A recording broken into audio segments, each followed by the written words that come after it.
Mister Anisur Rahman, ঠিক আছে, আমাদের পেশেন্ট সম্মানিত। যে ওনার একটা লাইপোমা অপারেশন করেছি আমরা। লাইপোমাটা আসলে অপারেশন লোকাল অ্যানেস্থেসিয়া দিয়ে করেছে এবং সুন্দরভাবে সম্পন্ন হয়েছে, ইনশাল্লাহ কোনো সমস্যা হয় নাই অ্যাটলিস্ট, এবং টোটাল কমপ্লিটলি চলে এসেছে। তো যেটা হয় যে এগুলো তো ইন্ট্রামাসকুলার ছিল, অনেক সময় জেনারেল অ্যানেস্থেসিয়া দিয়ে করা লাগে, যেটা আমি আপনাদেরকে ব্রিফ করেছিলাম। সো উনি একটু প্রথমে ব্যথা পাচ্ছিল, পরে ইনশাল্লাহ আর লাগেনি।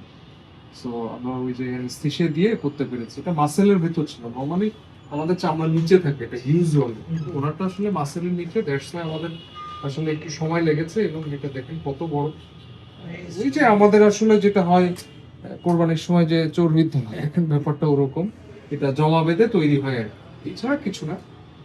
সো কমপ্লিটলি এসছে আলহামদুলিল্লাহ। এই যে পুরো চাঙ্ক আকারে, হ্যাঁ, ভেঙে আসলে তখন এভাবে।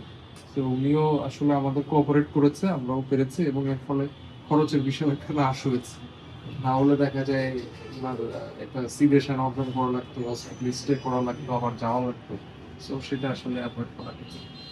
আর আমরা স্টিচ দিয়ে দিয়েছি, ইনশাল্লাহ 4 দিন পরে আমরা ড্রেসিং করব। আর হচ্ছে 14 দিন পরে ইনশাল্লাহ সেলাই কেটে দিব। সেলাই আমার এখানে না কাটলে আপনি আশেপাশে তো কোনো ডক্টর কনসালটেন্ট দিয়েও কেটে নিতে পারবে।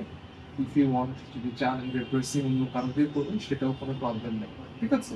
এটাও, তো যাই হোক, যেটা বলছিলাম চর্বির টিউমার লাইপোমা, এটা অপারেশন করলাম, এক্সিশন বায়োপসি। এটা আসলে পরীক্ষা করার খুব বেশি প্রয়োজনীয়তা মনে করি না, তারপরেও করতে পারলে আইডিয়ালি ভালো। ঠিক আছে, এটা যদি আপনারা মনে করেন পরীক্ষা করে দেখতে পারেন।